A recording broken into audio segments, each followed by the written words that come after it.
of my request of kingcast.net, the court must defer the ruling until I can more fully explain the nature and extent of the media coverage I am seeking. And they stated that I would use the media coverage to unfairly prejudice the jury and possibly jeopardize his safety. That's ludicrous, and I'm going to slam that motion as soon as I get off the phone with you, and I'm going to overnight it to the court. So what, on another subject, what in the hell happened with that professor at Rhode Island College?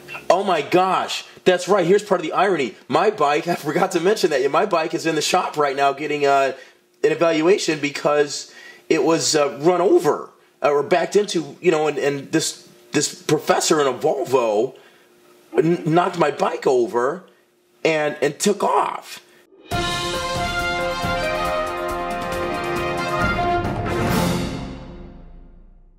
We're here at kingcast.net, and before I play for you the show from this evening with Garage 71 out of Georgia discussing this case, I want to point out a tactical error that Cody Eller's attorneys have made. They actually objected to me covering this case. And that's a tactical error because at that point the court was then compelled to send me a copy of its decision in this matter, which basically held their motion in abeyance until the court hears from me. And I'm going to tell you, their motion is going to be dismissed summarily at that point, because I've been nothing but professional in my court coverage of this case. And as a matter of fact, after the run-in I had with Attorney McLeod, we had a principled conversation for half an hour about all kinds of stuff. And everything was fine. Now, let's consider this. Do you think for 1 minute that they would have tried that move with Joe McQuaid? Well, guess what? In terms of professionalism, I outshine Joe McQuaid. I try to get both sides of the story.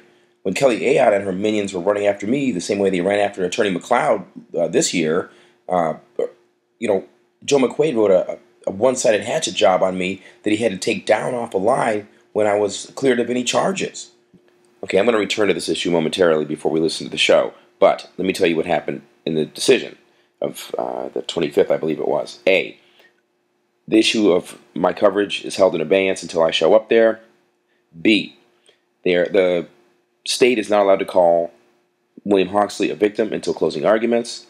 C, Dr. Comiskey will not be allowed to testify for the state. Now, Dr. Comiskey, from what I can gather, was going to testify as the state's expert witness against Dr. Mart, who I believe to be Cody Eller's expert witness, who's going to testify that he had an issue with cognition at the time of the accident, and that he was not answering or comprehending the questions that were put to him when he allegedly stated, "I wasn't going to let the guy get past me."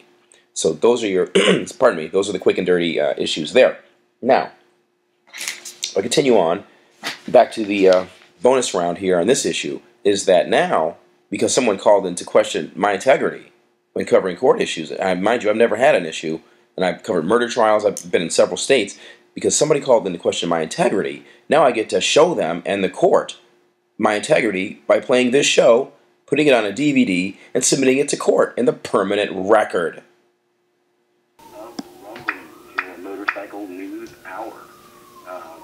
News events from the state of Georgia.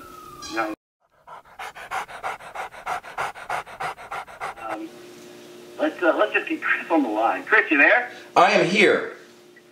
All right, man. Well, since you're obviously on the phone, that means things are not as bad in your area as they are elsewhere. Tell me what's been going on, man.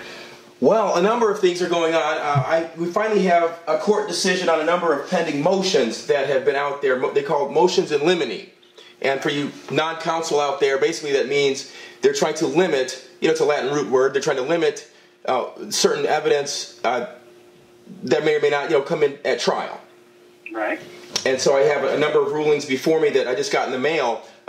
Unbeknownst to me, when I filed my notice of media coverage last week or 2 weeks ago, I didn't know that they objected. The defense counsel actually objected, and I've never had anybody do that in my years of doing this on my own or as a journalist for major and medium press since 1988. Right. So they clearly don't want this information out there, but the rationale won't hold up. New Hampshire has a long-standing history of encouraging the media to have access to the courts, and that's not about to be disturbed now. I've never had a significant issue since 1988, and I don't intend on having one now. So if you want me to, I can go through the decision for you. Sure. Okay. tell me about what happened. For those of us that have been keeping attention, what was that little scuffle we saw with the defense counsel outside the courtroom last week? Okay, all right, then for a little bit of background, more than a year ago, Cody Eller turned his car into the path of travel of William Hawksley, who was riding his EX14. This is early in the morning, sometime around 4 in the morning. Cody Eller, 19 years old, I believe, something like that. He was driving a Ford Fusion and collided with him, shattering his leg. And he allegedly stated at the time that he wasn't going to let the rider get past him. And as I understand, I'm sorry? That was a famous quote that we carried in the national media. I'm not going to let him pass me, unquote. Right. And so, based on that, there are a number of issues, as I stated outside the courthouse when I did the update yesterday and 2 weeks ago. You know, the issues are going to be like, well, in what context did he say that? What were the sight lines at that time? Did he really intend for that, the consequence of his actions at the time? Did he think that he could get out in front without hitting the guy? And things of that nature. And speaking of the guy, there's also one of the pending issues is whether or not the state's allowed to call him a victim. And they're not allowed to do that until closing argument. So the court struck a balance there between, you know, the prosecution's right to make their assertions versus, you know, pejorative terminology that might unduly influence the jury. Okay. So without further ado, then I'll run down what happened and the ruling that I just got. I just got back from doing an update last night on Cody Eller's case. So they picked the jury a couple days ago. I don't even know what day it was. Yesterday. They picked the jury, and they got that all set up. Now the case will be heard commencing on the 6th, next Tuesday. When I practiced, they always pick the jury, and then later on that day, they would just go ahead and you know, have opening arguments. But that's not the way they do it in New Hampshire, I guess. So here's what's going on now. What I have for you is the decision.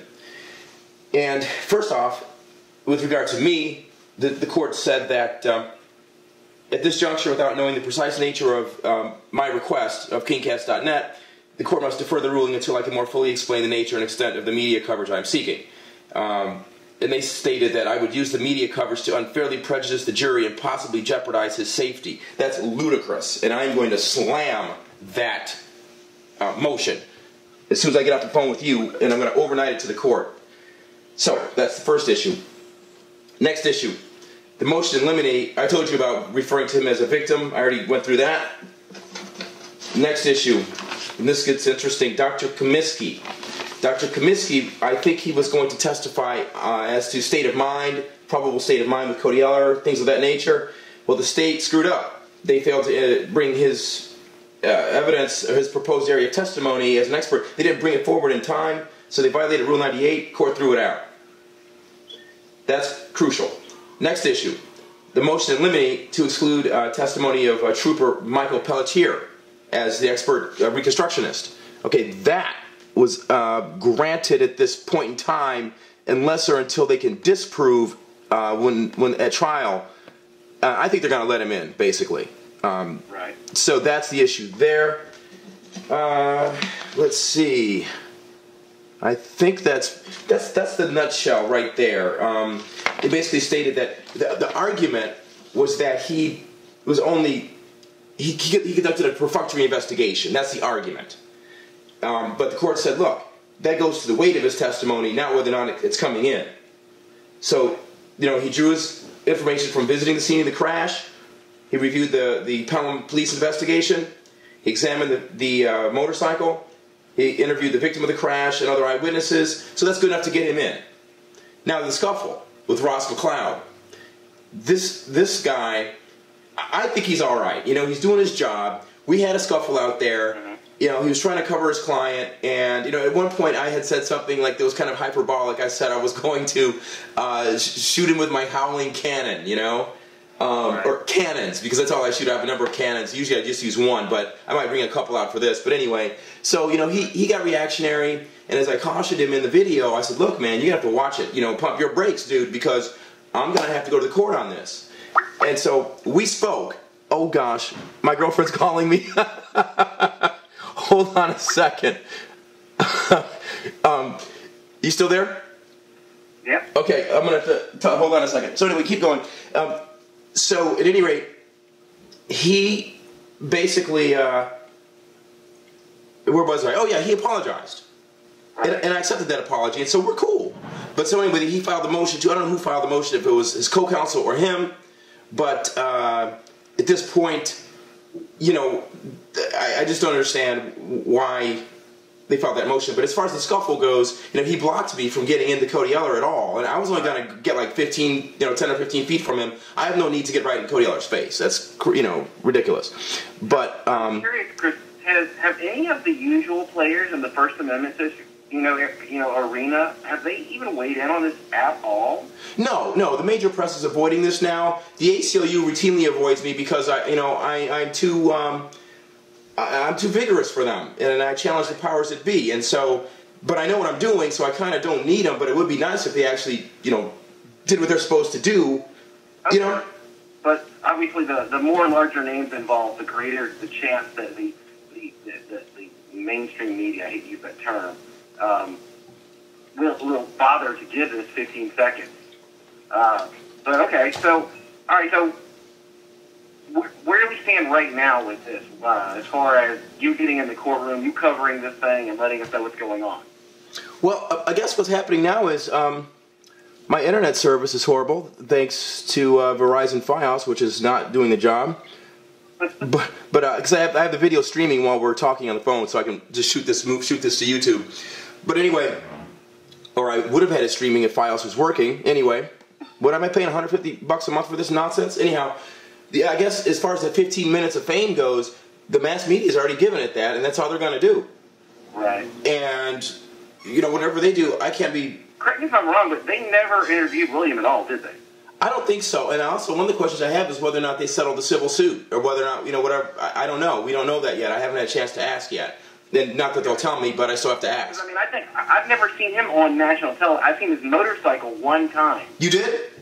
Yeah, Fox News, when they covered it originally, they showed a picture of it after they had picked it back up and had it sitting on the side of the road during the accident investigation. Wow, I didn't see that. First time I've ever seen the motorcycle. Wow, I never saw it.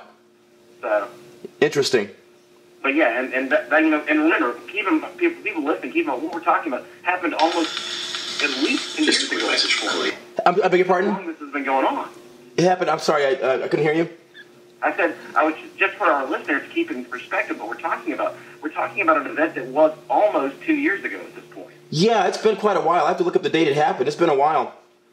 So, I mean, just the fact that something like this can just, basically, Chris, and that's the whole reason that we have kept on this, is that without dealing with the whole problem of apathy within the motorcycle community, the greater apathy of the general public out there, especially when it comes to motorcyclists. This case is as poster boy as it gets. Right. I mean, we're talking about wanton violence towards a momotorcyclist. And like I was saying, it got 15 seconds of media fame, and then we have not heard outside of your blog, we have not heard a nanosecond of coverage of this. I know. That's what we've done here with Rumble. And the sad part is since the Eller case, we've covered probably a grand total of maybe 6 road rage cases involving motorists going after motorcycles. And Eller, that's the weird thing about this. This is honestly the rare case, because in 5 of those 6 cases, the police cited the motorcyclist. Yeah, that's a common tactic. And I mean, we're talking about blatant things here. I mean, in one case, a motorist literally shot a motorcyclist. Really? And the motorcyclist gets charged. I mean, are you kidding me? So the fact that the Eller case, the reason we kept on it is that essentially, I mean, I don't want to say anything bad about law enforcement, but since the initial coverage on this was so great, they basically were forced for once, literally once, to charge the motorist involved in this altercation. I find that a compelling issue as well, and that's one reason why I filed my amicus brief in this regard. And the court never really said anything about it; just kind of slid in there.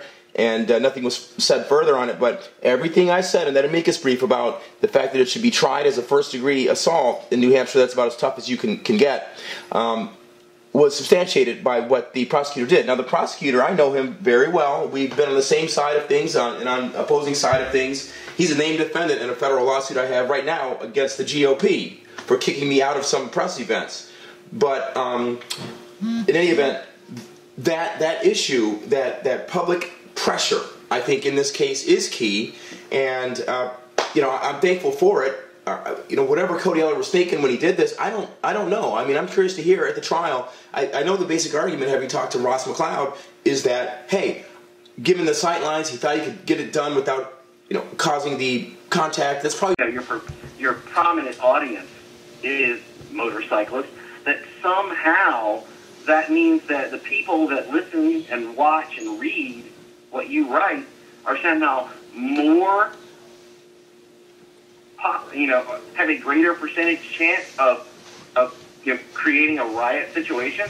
So in other words, because you report two motorcyclists about motorcycles, those motorcyclists are more likely to become, unruly, as they would say, than, say, someone who reports for, just the retired community or God knows what, or a geographic area. But because you report on motorcycle event for motorcyclists, that somehow means there is a greater chance that you will incite violence. It's ridiculous. It's ridiculous. And like I just said, the whole issue is, I was a First Amendment attorney. Then I've been doing this for, on my own now for, 3 or 4 years. Never had an issue in court. So as I say, I'm a professional in that courtroom. You're not going to get an issue out of me. And whatever I say outside of that courtroom is protected by the First Amendment, short of inciting to riot, which I've never done and never will do. Nobody deserves to beat Cody Eller up for what he did. He deserves to be punished. But for Christ's sake, I'm here to do a job. Sure. And I don't think anybody, the forums definitely got hot for a while there, but I don't believe anybody has ever physically and intentionally and meaningfully gone out and called for and incited violence against Eller. Of course not. But I do believe that every single motorcyclist that is still watching this is looking for the law to actually do its job for once.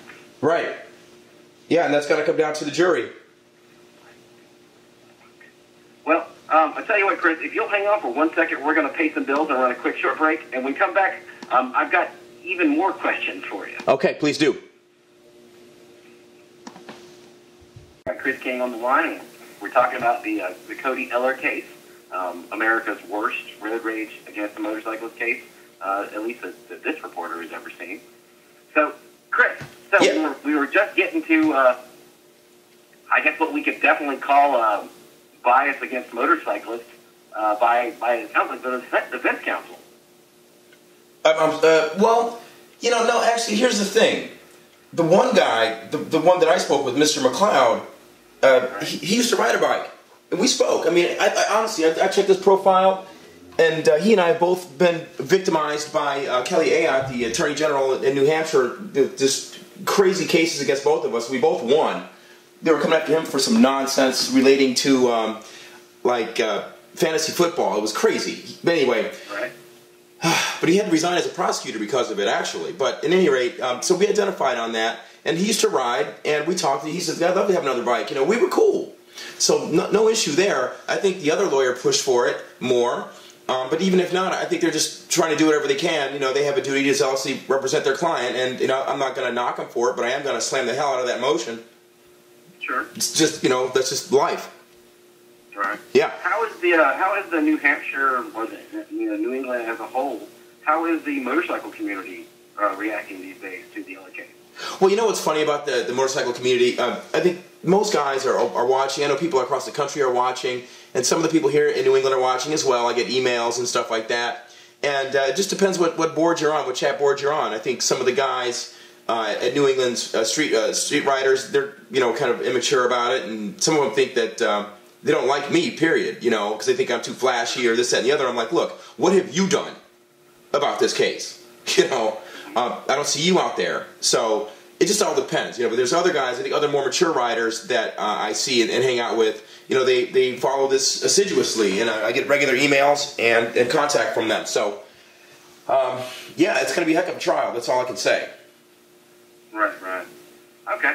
So, Chris, tell me what, on another subject, what in the hell happened with that professor at Rhode Island College? Oh my gosh, that's right. Here's part of the irony. My bike, I forgot to mention that. My bike is in the shop right now getting an evaluation because it was run over or backed into, and this professor in a Volvo knocked my bike over and took off. And the wild thing is, hold on, the wild thing is that, I won't be able to ride the bike to the trial, which was the part of the whole point. Right. So anyway, that was the video I have queued up for that. But yeah, it's just kind of crazy what happened there. She took off. We had witnesses. Thankfully, my witness is a private investigator. So he and his wife tracked her. I left a note on the windshield and did what I could. She didn't return my call or anything. I was trying to keep the police out of it. Eventually, I find out. I could tell by the stickers on her car where she was. She was at Rhode Island College. So I put the information on Facebook and I made a movie about it with Bobby Knight cussing and everything. And I said, "Look, this is goddamn. This is. I won't go into it right now, but." So then the next thing you know, I get a notice from the school that they've approached the Stadies in terms of it being a cyber crime. So I called the Stadies myself and I said, "Wait a minute." I said, I used to represent the police. I was a law enforcement attorney. I've represented and defended these kinds of cases. I said, "Look, I'm a First Amendment scholar. This ain't cyber stalking." And so he agreed. And he's like, "Well, would you just take down that soundtrack from the one video?" And I said, "Yeah, let's try to get it resolved." So right now, I guess I'm going to get my final estimate back on the Triumph tomorrow. And either it's going to be a total or it's not. And if it's close, I want it total. I mean, I don't feel comfortable riding it. This professor, it's a she, correct? Yes. It's a female, right? Yes. Did she respond even after the police report? No, she never. Like I said, she never called me, and I left a note on the windshield. She never said anything, and she tried to say, I guess, even my witness. What's interesting is that, and here's the crux of it. What's interesting is that my witnesses said, look, it's possible that she didn't even know she hit the car, the way she acted, okay? That she didn't know she hit the bike by the way she acted. But if that's the case, as I said in the video rather emphatically, if you don't know that you hit a 400 or 500 pound vehicle, okay, then you shouldn't be driving anyway. Oh, sure. And then you ignored my note on the windshield. I leave my card there. I left a note there. The note wasn't threatening. It just says, "You hit my motorcycle. Give me a call so we can keep the police out of it." And, as far as I'm concerned, who's to say what she was really going to do?